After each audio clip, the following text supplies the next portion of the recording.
Muling naungkat ang paninigarilyo ng Pangulo dahil sa pahayag ng isang opisyal ng CSC o ng Civil Service Commission.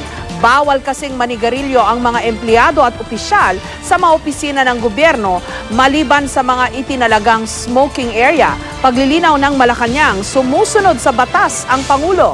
May report si Sandra Aguinaldo. Hindi sikreto sa publiko ang paninigarilyo ni Pangulong Aquino. Ngayon, muling nabuhay ang usapin kaugnay sa kanyang pagyoyosi. Sa ilang pahayagan kasi, lumabas na sinabi raw ni Civil Service Commission Assistant Commissioner Ariel Ronquillo na ang mga empleyado at opisyal ng gobyerno kasama na ang Pangulo dapat sa smoking area ng government offices na ninigarilyo. May paliwanag dito si Ronquillo. Sinundan nila ng tanong kung si Presidente raw covered ng prohibition sa smoking on government places. Ang sinagot ko po ay, opo, covered po kasi wala naman pong exemption doon.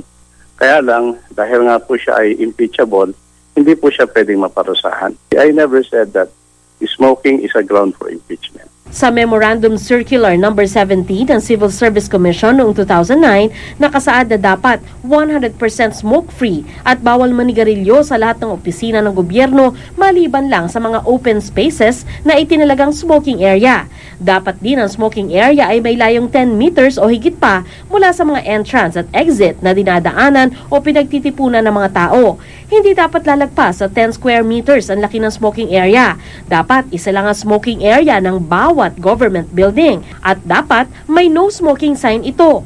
Layunin daw ng polisiyang ito na hikayatin ang mga tao na itigil na ang paninigarilyo at maprotektahan ang mga hindi naninigarilyo na maaaring makalanghap ng second-hand smoke. Siya yung head of office.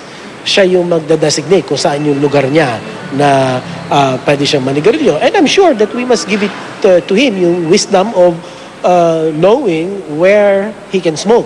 Nilinaw naman ng palasyo na sa open space lang naninigarilyo ang Pangulo at di siya lumalabag sa batas. Marami namang open spaces dito. He's mindful of the health aspects. Sinabi naman ni Ronquillo na mali ang lumabas sa ibang media. Hindi raw niya sinabing pwedeng ma-impeach ang Pangulo kung hindi ito naninigarilyo sa tamang lugar. Hindi raw niya sinabi ito dahil hindi naman daw basihan sa impeachment ang paninigarilyo lang. Kung si Presidente, hindi rin siya pwedeng disiplinahin ng civil service. Kasi ang Presidente, impeachable official. Kaya yun meron na rin nagtanong kung ground ba for impeachment yon.